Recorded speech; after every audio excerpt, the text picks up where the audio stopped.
serious? So my basic issue with Gary from Nerdrotic is he lies a lot, and he lies very frequently and very badly.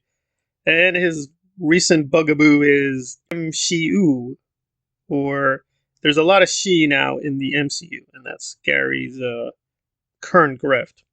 And I've mostly debunked a lot of his insanity, but as always, unlike him, I am willing to say when I'm wrong. Now, I think he's lying about Strange in the multiverse, and he's lying about a lot of other things.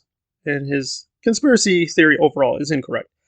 But in terms of the She-Hulk and where things are going, I do think he has a point. I think in terms of specifically the Marvel female heroes on film and television, it's not looking good. So I think he has a minor point, but it is a valid point about how things are going. The She-Hulk trailer looks pretty terrible, and the character looks insanely stupid. Just visually, I have no idea what they're doing with the CGI. It looks horrible and horrible, and if you know the comics, it's like such a decline in quality. It's not even funny, even compared to the cartoon.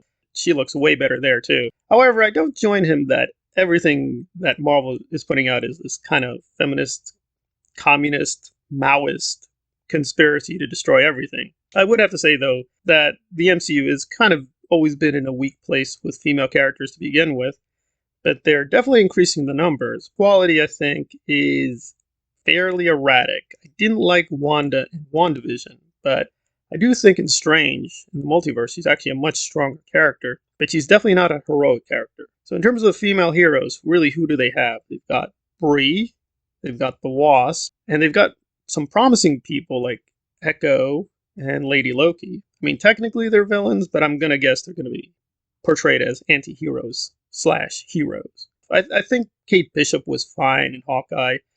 I didn't find her too annoying. I like the actress, but I thought after a while it should have been more focused on Clint, and they could have cut her a little bit more. And I don't really like Yelena at all from Black Widow. I think Black Widow, the film, is above average, but I found her insufferable. I don't really like her, and I'm having a lot of doubts of her being Ursula in Dune if they've chosen her for the princess.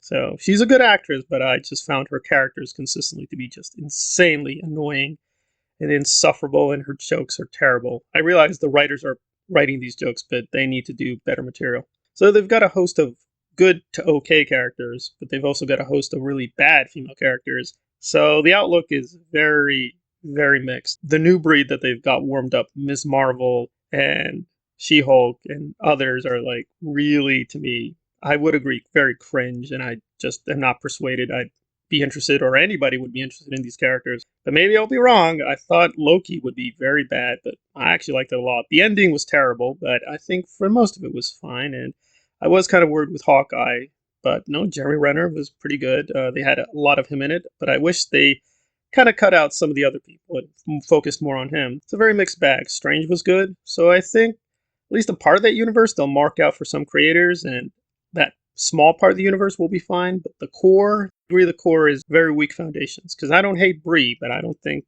Captain Marvel by herself is going to save everyone. But pivoting to the DCEU, things are a little bit more optimistic, and I think there they have at least strong foundations. Now we have Wonder Woman with Gal Gadot, and we have Ratcatcher from the Suicide Squad. I think both of them are very, very strong.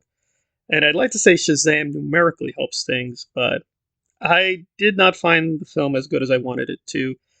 And it has too many weak moments, but they do technically have a few female characters. And with the Snyder Cut, we technically have a female Flash with Iris, but it depends whether they're going to integrate her into this wider universe.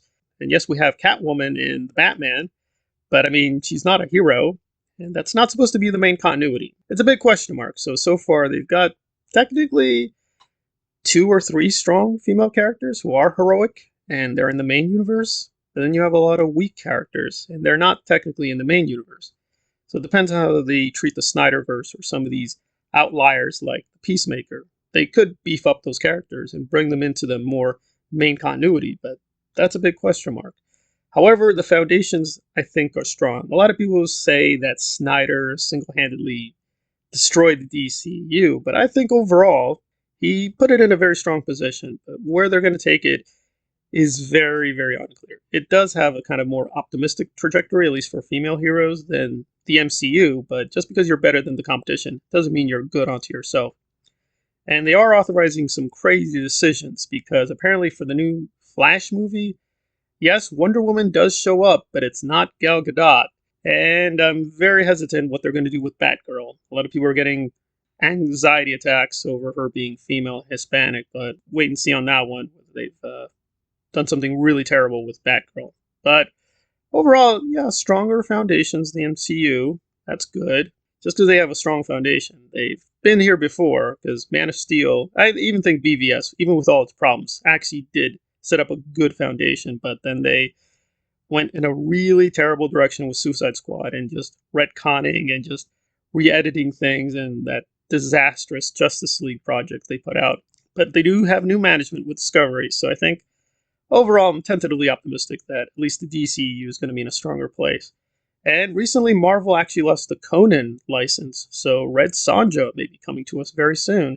And I do agree that we should keep her as canonically as she was. I don't like saying this, but we have to now be explicit about it. But yeah, I think it'd be better if she's kept as she is, which is, white, red hair, good with a sword, and contextually appropriate for her time period. But we're going to have to wait and see on Sonja.